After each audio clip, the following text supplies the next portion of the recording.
Good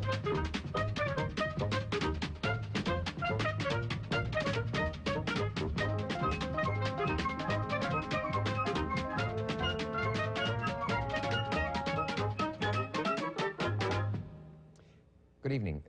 When Charisma was passed out, my guest tonight must have been there with a shopping cart.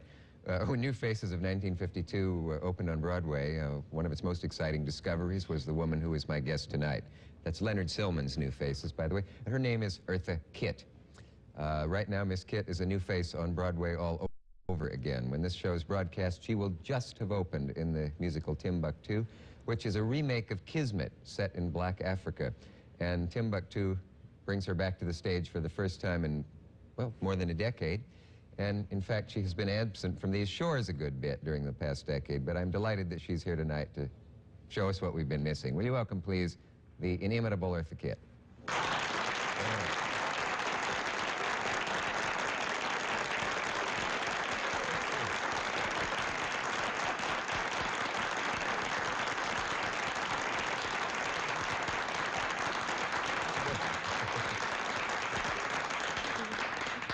Well, we're certainly glad to have one of us back. I'm not sure.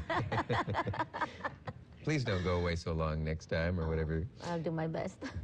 Eartha, I would like to get from you your version, once and for all, of something that happened to you some years back. But before I get to that, if there was ever a cliche that was true about anybody, there's one that's true about you. And it's rags to riches. Literally, from the dirt farm in South Carolina to what they used to call the smart supper clubs of the world. You don't hear that phrase much anymore. But the shimmering, sexy, glamorous, rich, envied, marvelous woman who sits beside me now. Ow. Oh, I didn't mean you, the one over there. I was wondering whom you were referring to. But could you possibly ever have had a pre-sentiment back there in South Carolina? Someday I'll show them all, I'll be there and headlining in the Persian Room. Well, No. not really that way. Of course, I know what you're referring to, but I didn't know anything about the outside world in the cotton fields of South Carolina, so you have nothing to compare anything to. That was the world. That if was someone the had showed you a world. picture of a glamorous woman in a red evening gown in front of a microphone, you would not have known whether that was from this planet or something else, true. probably. Actually, the people whom we were working for on the plantation, we only saw them also as working people. Mm-hmm. We never saw them in a glamorous way. All we saw was the great big white house sitting in, on top of the hill. And those are the people whom we were working for. And when we saw them, they would come and pick up the cotton, in the big sheets. But that's the only type of life we ever saw. I didn't know anything about electricity or inside sanitation, which still scares the devil out of me, or gas stoves, movies, never heard of it, a radio I'd never heard of. As a matter of fact, when my aunt, my mother's sister, sent for me to come here to New York to live with her after my mother died, and she took me away from the South because I was being very badly treated by the people down there, because they said, well, we don't want that yellow gal in our house, Yellow gal. Now, just to stop you for a moment, what's so insulting about that phrase? Well, it means you don't belong to anybody, actually. You are not white and you're not black, and also being an illegitimate child. Yeah. You're an ugly duckling. Nobody wants you. Your father was white and your mother was black. My mother was part black and Cherokee Indian. Yeah. So you're But it was your father who was mixture. white. Yes, Yeah. so I'm told. Yeah. I never saw my father. Yeah. And when my aunt sent for me out of that world and brought me up here to New York, and they turned on the electric light on the wall, I think I stood and played with it. I thought it was magic. As a matter of fact, I still think lights are magical. But as a child who never saw any type of world like that, it was very, very amazing for me. And then they turned the radio on, and voices came out of this box and scared the devil out of me. Yeah. And when I asked what is happening, my aunt said, well, there are little tiny people inside. And when you press the button, the people will talk, or you press another button, and they'll know to play music. Are you telling me there aren't little tiny people? Yes, you. Isn't that what we are now? I never expected to grow up to be one of those little tiny people, did you? But all of that was very, very, very interesting. It's fascinating for a child to be brought out of a world that has nothing to compare to. We didn't have any books. I went to school, I think, 2 or 3 days when we were down there. So we had no magazines and no movies, nothing to compare the rest of the world to. Do you ever get a kick of the kind that I talked to the singer Charlie Pride about on the show once, of being able to go back and stand on that very land and say, I could buy this now if I wanted to? Have you ever had any desire to get that kind of emotional No, revenge? I want to stay as far away from the cotton fields as possible. In case they reopen them. Yes, as a matter of fact, I have a little estate in Beverly Hills, and I always threaten every agent I've ever come in contact with that I'm planting cotton and I'm hiring them to pick it. Do you have a little white jockey out front? Who,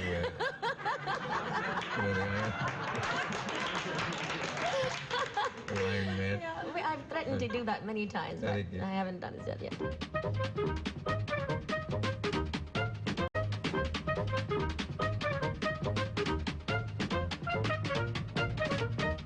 Has anyone ever explained why, if 3 out of 4 of your grandparents were white, you're black? But if 3 out of 4 of your grandparents were black, you're also black? You know No, what I mean? well, there are all sorts of reasons for that, and we won't go into that because I think we're all sensitive to that kind of thing. But the point to me is that if you are, particularly of all of these bloods, you belong to everybody, and that's the way I've always felt about myself. And when they say you don't belong to us and you don't belong to us, and there weren't enough Cherokee Indians left to get in contact with, then I felt that since I was so rejected by everybody that I had to find my own way to be related to somebody. So I have accepted everybody, and I hope that everybody has accepted me. I don't give a damn about what race calls me their own. Yeah. What if a man...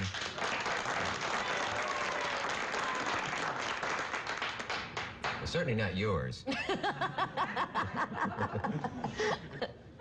They say there has to always be somebody you can be prejudiced against, or the world will come apart, you know, and it seems the finger seems to move from race to race over the years, but maybe not fast enough. One of the fascinatingly interesting things to me is Alex Haley, who went back and looked, you know, the Roots route and all of that sort of thing. We found that, and the last thing that he did on a Sunday afternoon, I think it was after Roots. This was rather recently, it was on television. And in that church, in the area in which those people were brought there as slaves, everyone, the cotton plantation owners and Alex Haley's family are all now so mixed up that nobody knows who belongs to whom, and everybody belongs to everybody, which I thought was absolutely fantastic. The whites and the blacks are all mixed up now. And there's no way in this world you will ever know who your ancestors were specifically on one side. If there's, suppose a man came to the door somewhere you're working and could prove that he was your father, and someone said, there's a man outside who is your father, do you want to say hello to him? Well, I'd say hello to him. Anybody can be my father. Well, but if you thought he really were, would you tell him a thing or two about how he might have managed to show up a little sooner? No, I don't think so, because I think that I've done all right. Yeah. I don't want to make anybody feel that they were guilty in not doing what, you know, was intended to do or should have been done by legal isms and all of that. No, God has taken care of me very well, and I'm very happy for that. Good for you. What really did happen? Could you relive quickly and briefly, if you're tired of telling it, that fateful day in Washington when you went to the White House and Lady Bird Johnson invited you, among others, to sit and talk? Well, I got an invitation from Mrs. Johnson that said, why is there so much juvenile delinquency in the streets of America? Now, this was in 1968. And it was because of some work that I had been doing and continuously doing, working with the underprivileged children in all areas of the world, in New York, and now also with an organization called Kidsville in Los Angeles.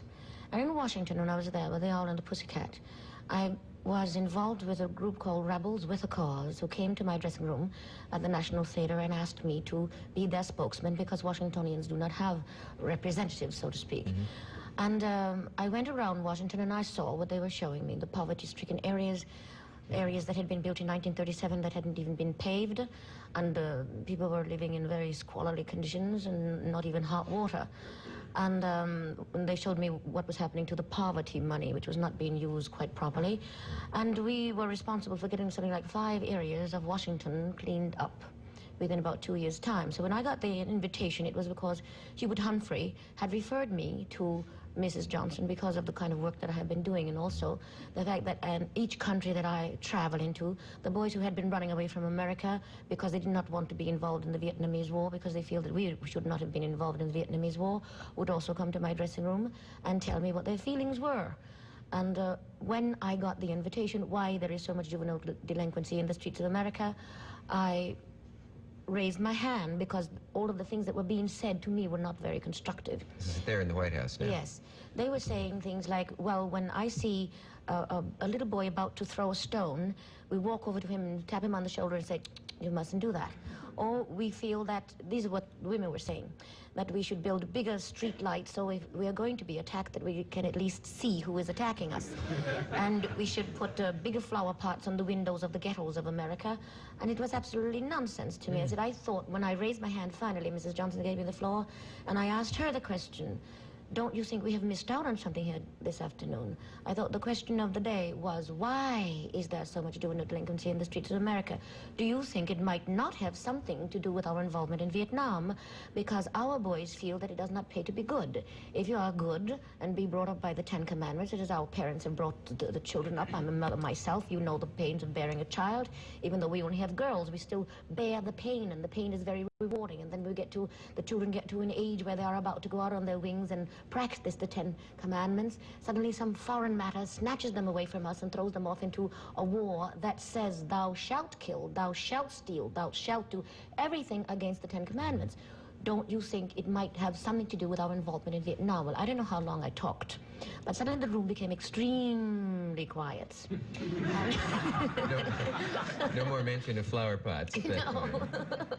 But when I sat down, it was also terribly interesting to me because the lady who was sitting to my right put her hand on my thigh and whispered to me with her head down. And this is a free democratic country that we're living in, right? Yeah. We're not supposed to be living in fear of our government. But with her head down, she whispered to me, thank you, Eartha, for saying what you're saying. We would all like to say the same thing, but unfortunately, most of our husbands work for Mr. Johnson. So a lot of those women who were there were not outsiders. They were in with Mrs. Johnson. So it was all like a propaganda for Mr. and Mrs. Johnson.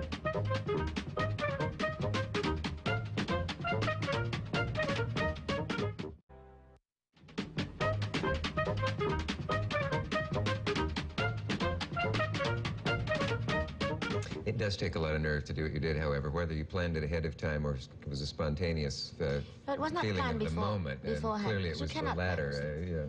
But within 2 hours after that luncheon, and it just took until 1975 for me to get this dossier, because I didn't even know it until 1975 that I was suddenly cut off from the American public. Yes, your career took a conspicuous nosedive at that point, and just to film, a dossier was gotten. I believe Seymour Hersh of the Times called you, did he? Yes, he did. Or was it the Jack Anderson column, or both, in which you realized the extent to which they had been snooping? Yes. And was it dated after the White House incident? The dossier says that 2 hours after the luncheon, President Johnson picked up the telephone and called across the nation networks and said, I do not want to see that woman on the air. Do you think that's true? It's what's on the dossier. Yeah. And this is CIA and FBI. Was he in the room to see this happen? Was he actually No, present? it was he? reported to him afterwards. He was not. He came in, which was also terribly funny to me, too, because the ladies were sitting around, were looking at the tablecloths and looking under the plates to see if they were Limoges or Dresden or whatever. And they were very concerned as to whether President Johnson was going to come in and pass out autographs. So you can feel the consensus of the opinions of the people of that day. Yeah. And when this man walked in, Dick, he went over to the rostrum that was, for some reason or the other, sitting in the middle of the room that we were having lunch in, put his elbow on the rostrum and said, I want you all to know how wonderful it is for the first family to invite the common people to have lunch with us. Oh, you That is the honest truth. Maybe it's a joke that fell flat. Well, it fell awfully flat on me.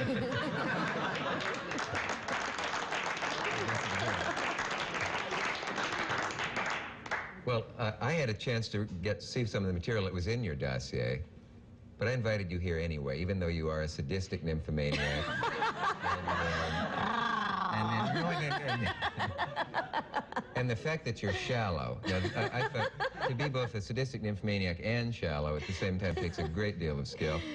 And if you were, in fact, the talk of Paris, as it says in the dossier, because they managed to find an informant conveniently who was willing to say some bad things about you, it would have been incredible for you to do the things you did and also perform at night in a nightclub. So I think you're admirable on every level that I can think of. But I think it's also really unfair for the startling, CIA to be spending American tax money to find riffraff about us personally. That has nothing to do with being subversive. It's a Can't be waste that of money hard, and too, to time. find an informant who wants to spread a little dirt about anybody who's successful in the business and so on.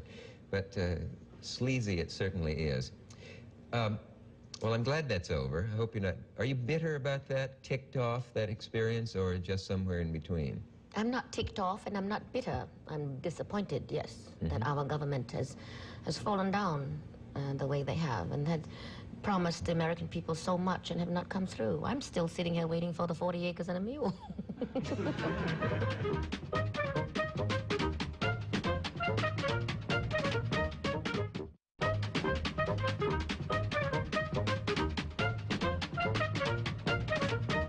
They say that in Timbuktu, your entrance is worth the price of admission. Don't leave when it happens, but that sounds ridiculous. But is that a secret they're keeping, or can you tell us what happens when you come on stage? Well, I don't think that we should tell. I mean, people are paying $20 a ticket. That's right. It won't be worth the You price see the if we show tell from the them. beginning to end, you know. I think it's a bit unfair. It's Yes, cheating to tell them what Well, happens. let's just tantalize them with that. What they don't know won't hurt them. Orson Welles, who's not given to frivolous statements, said that you are the most exciting woman in the world. This was some years ago, but he hasn't revised it. So, I don't know. Well, I believe everything he said.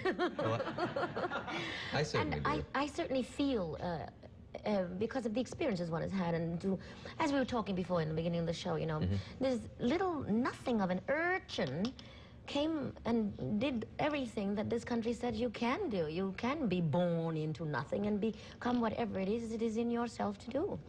And this is all, I find it fascinating.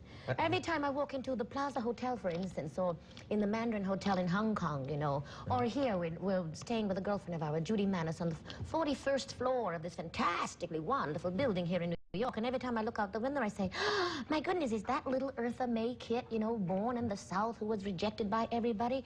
That's what's exciting. I'm up on the 41st floor. Fantastic. That's marvelous. Well, you are truly a great American success story, and it's wonderful to, it's great to have you around. Thank you. This has been a delightful and a moving experience to have you here, and I don't think anybody could ask for any more than that. Thanks, Eartha. Thank you, Lee.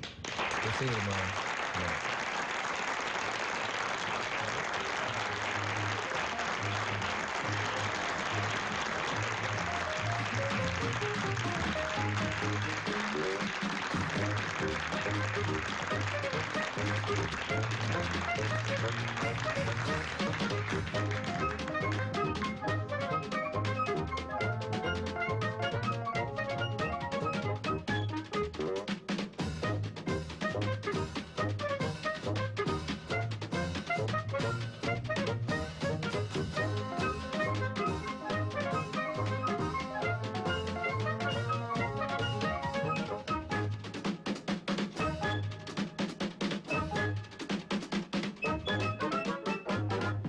Funding for the Dick Cavett Show has been provided by this station and other